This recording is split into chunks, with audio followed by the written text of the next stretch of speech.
Olá pessoal, tudo bem? Agora eu estou aqui com nada mais nada menos que o Alisson Mootri e vou aproveitar para fazer umas perguntinhas aqui numa entrevista rápida, no intervalo aqui. Alisson, eu queria que você falasse um pouco de futuro, perspectiva, uma visão global sobre a pesquisa sobre autismo. Preciso falar aqui no Não, tá microfone. tranquilo. Tá. Tem duas coisas acontecendo, né? Uma é essa parte genética que a gente está partindo da estratificação do espectro. E quanto mais autistas são sequenciados, mais a gente entende essa parte genética. E é ela que abre essa perspectiva de entendimento das vias moleculares que podem ser passíveis de alterações farmacológicas. Então a gente trabalha com esse conceito, né? Então tem muita gente seguindo nessa linha, né? De olhar para as vias alteradas e buscar medicamento. E a gente usa essa ferramenta que são os minicérebros, porque a gente acha que é um modelo mais próximo do cérebro humano. Então acho que nos próximos, se você pensar num futuro, nos próximos 2, 3 anos, né, acho que vai ter mais vias sendo reveladas e nos próximos 5, 10 anos mais drogas sendo descobertas. Óbvio que já existem uma série de outras drogas que a gente já descobriu, né, e que já estão caminhando para a clínica, né? Então acho que, por exemplo, a primeira que a gente descobriu foi em 2010, a do IGF-1, do fator de crescimento de insulina 1. O ensaio clínico vai estar terminando esse ano, né? Com peptídeo. Com o peptídeo, né? Então é a fase 3. Então a gente vai estar sabendo qual que é o efeito disso daí e o quão válido é o nosso modelo celular, né? Para mostrar se funciona realmente no cérebro humano. Então desde 2010 até agora, então são 10 anos que é o tempo que leva desde a descoberta até a finalização de um ensaio clínico. E outras vão vir, né? Eu nem acho que a gente já não acha que o IGF é a melhor droga que tem, porque ela tem uma série de efeitos colaterais, pode ter, né? E então outras que estão sendo descobertas devem ser mais específicas até, né?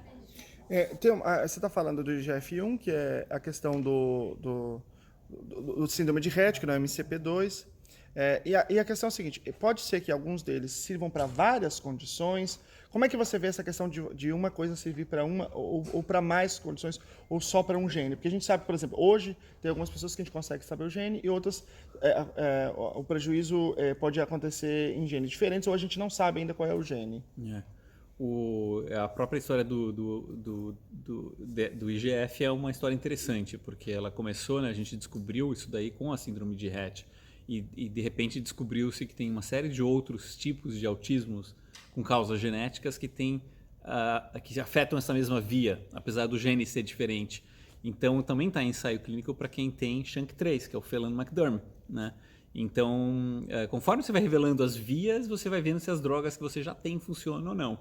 E é o que a gente chama de convergência de vias moleculares. A gente acredita que elas estejam convergindo, né? Então, diferentes causas genéticas levam ao autismo. Então, elas convergem em algum momento.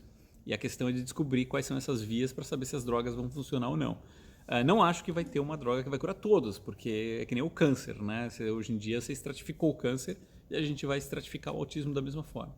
Uma última questão, essa questão dos sequenciamentos está levando a uma reunião das famílias. Então, eu já falei aqui na outra entrevista que a gente fez o exame genético, o meu filho tem uma questão no SERT5, que é o mesmo do filho do Alisson, e está participando não só de uma pesquisa, mas de uma comunidade. Como é que você vê essa questão da união dos pais para potencializar a pesquisa e a intervenção em autismo? É muito curioso da gente ter, né, os filhos com a mutação no mesmo gene, né? Mas é isso daí, né? Então mostra que o que parecia raro no passado está se mostrando não raro quanto mais a gente sequencia crianças. E aposto que a gente vai descobrir outras crianças com mutações nesse mesmo gene aí no Brasil e em outras partes do mundo. Então, uma forma que acontece e começou aqui, acho que nos Estados Unidos, né, dessa agregação através das vias moleculares. Então, tem a comunidade do 7D5, que é o nome do gene, né, que se forma no Facebook, e essa comunidade começa a trocar informação. Isso é importante, né, principalmente quando tem crianças menores, por exemplo, para saber qual que é a progressão, né? Como que o meu autismo vai progredir, né? Então, olha, agora o meu filho tem 13 anos e teve convulsões. Então, o 7D5 é um gene que talvez coloque você na predisposição à convulsão. Então, você já fica de olho, né? Coisa que a gente, quando fez o sequenciamento, não sabia, né?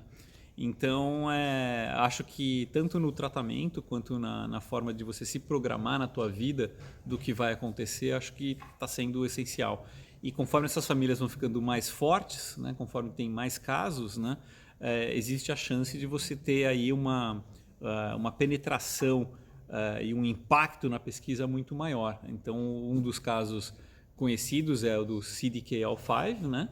Que a gente até tem uma brasileira com uma criança bem conhecida, que é a Catiele, né? Que trouxe toda essa ideia de usar o canabidiol como tratamento, né? Para controle da epilepsia. E era um gene raro, que há pouco tempo tinha pouquíssima pesquisa, né?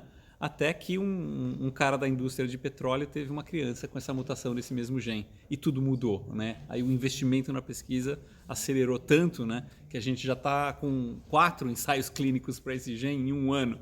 Então tudo depende do quanto de financiamento que entra, né? Então vamos torcer para o pessoal rico aí, para ajudar na pesquisa também, investir, né?